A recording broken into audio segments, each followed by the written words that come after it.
Now, where in the world did we ever get Easter to celebrate Jesus' resurrection? Have you ever wondered about that? I bet most of you have never thought about it twice. You know why?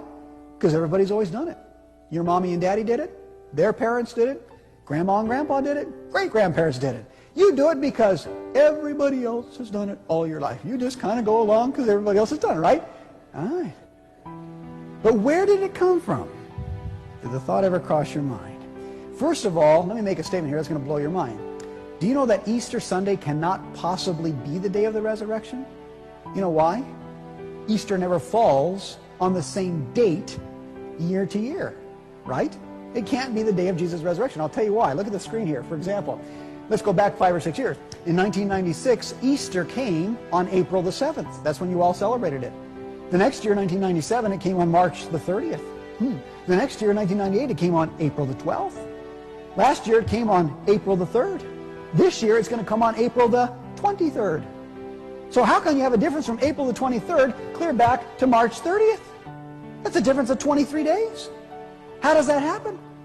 I'll tell you how it happens. Easter is not regulated by a date. Easter is regulated by the solar system. You know why? Easter always comes the first Sunday after the first full moon, after the equinox, when days and nights are equal length. You never knew that, did you? Isn't that amazing? And so all the people that are celebrating the resurrection of Jesus on Easter Sunday morning, it's just not true. It didn't happen then. Okay? But anyway, the question is, how did we ever get Easter on the first Sunday after the first full moon, after the equinox? Did you ever wonder about that? I'll tell you where it comes from. Would you like to guess? It comes from Babylon. You're right. Everything goes back to Babylon. I don't care what it is. In Babylon, they had a goddess of fertility. Her name was, interestingly, Ishtar. I-S-H-T-A-R. That's where we get our word Easter from, was this pagan goddess of fertility. If you doubt this, by the way, go home tonight in your encyclopedia and look up Easter in your encyclopedia. It'll tell you the whole story that I'm going to tell you right now. It's in every history book. And what they did, this goddess of fertility called Ishtar, they worshipped her in the springtime. You know why? Because everything was coming to life, and she was the one that caused all life and everything to grow anyway, so they thought she got very active in the springtime. So they honored her always on the first Sunday after the first full moon, after the equinox. That was Ishtar's day, because she was the goddess of fertility, the goddess of reproduction. And you know what happens, folks? They took that then, and they celebrated this day of her in her honor, and so did Medo-Persia, and so did Greece. In fact, Greece had her under another name called Venus. You ever heard of Venus before? That's Ishtar in Babylon, the same thing. And then you go to Rome, and Rome had this, and folks, the same thing. You come to Constantine. Constantine, about 300 years after Jesus, says, hey, we got all these pagans out here, and they're worshiping Ishtar on the first Sunday after the first full moon, after the equinox. You know what?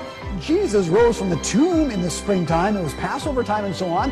Why don't we take this Ishtar's day, and instead of giving honor to Ishtar, the giver of life and so on, Jesus is the resurrection. Jesus is the life. Why don't we start to keep this day in honor of Jesus Christ? And we could win all these pagans to Christianity. And the Christian said, that's a great idea. And so, folks, he changed Ishtar's day to Easter Day in honor of Jesus' resurrection. And then as Papal Rome again rules the entire world for the next 1260 years, it passes that teaching on to everybody in the world, and the whole world does it, and nobody even thinks twice about it. But you all tell me, what in the world do chocolate chickies and bunny rabbits got to do with the resurrection of Jesus?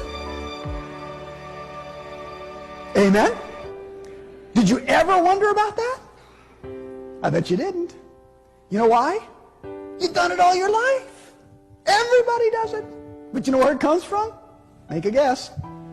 Babylon is right. Because, folks, in Babylon, they worshipped the egg on Easter's day, because an egg is a symbol of fertility. Not only that, they worship bunny rabbits on Easter's day. You know why? Because bunny rabbits are the most prolific reproducers in the world. I know. I grew up on a ranch. We had lots of rabbits. All rabbits do is make love and have babies. Isn't that right? Yeah. And so, honestly, they worship the rabbit. And we still have that today, all the way back from Babylon. Amazing, isn't it? But now, folks, I want to ask you another question here tonight. I want you to think with me, because you're intelligent people. If things like Christmas and Easter, coming straight from pagan Babylon, have made their way into our world tonight and been Christianized, and everybody just does it because everybody else does it, My question to you is this. Don't you suppose that there might be some other things also? Don't you suppose there might have been some other false teachings or errors or pagan practices or deceptions that have snuck their way in that we are following and teaching and practicing that's totally contrary to the truth of the Bible? Don't you think there might be some of those? You better believe it, my friends. You better believe it.